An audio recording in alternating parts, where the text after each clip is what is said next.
Hello everyone, nandito po tayo ngayon sa onion farm ni Direk Pesa ng Barangay Pesa, Bungabo, Nueva Ecija. Bali nagpapa-harvest po siya ng white onion ngayon. Bali ito po, kakausapin natin si Madam Aurea kung magkano po nabili yung sibuyas ni Kuya Direk. Hello po Madam. Magandang umaga po. Madam, magkano po na i-deal itong sibuyas ni Kuya Direk? Ang pagkakaalam ko 75. Depende sa klase ng sibuyas. Sa ganun po bang presyo, sa tingin nyo magkakaroon ng kahit konting kita si farmers? Sa tingin ko, wala. Hindi. Medyo alanganin. Kasi nasira. Tira ng bagyo. Bali tira-tirahan po ito ng bagyo. Mm-hmm. Paano po kayo mangyayari kung halimbawa ganyan rin tira-tirahan ng bagyo tapos wala pang magiging kita si farmers?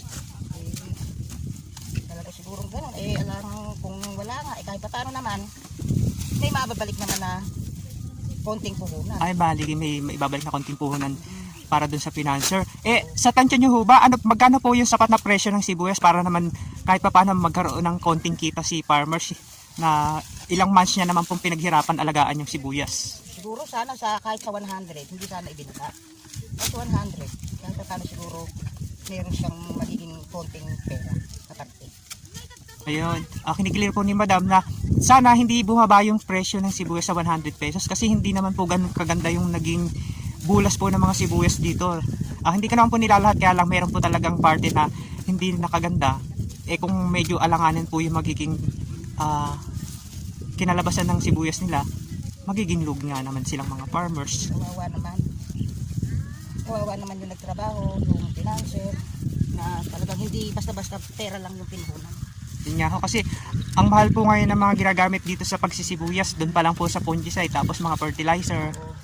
Yun po yung mga kailangan ng mga farmers. Kaya lang sa ganiring nangyaring kalamidad, wala namang sinisisi. Kaya lang sana wag nilang ibinaba sa 75 hanggang 70 yung presyuhan ng sibuyas.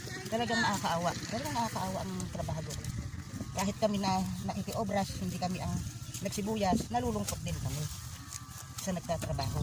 Yun nga ho, kasi halos dito na ho sila na maghapon para lang maging maganda yung sibuyas, tapos pag anihan minsan binabarat pa yung kanilang tanim. Oo, halos hindi na nila tinutulugan kagaya niyan pag nag-uumpisa na naman ng labas, halos pagod na pagod ang tao kahit spray, tapos magiging mababa lang ang sibuyas.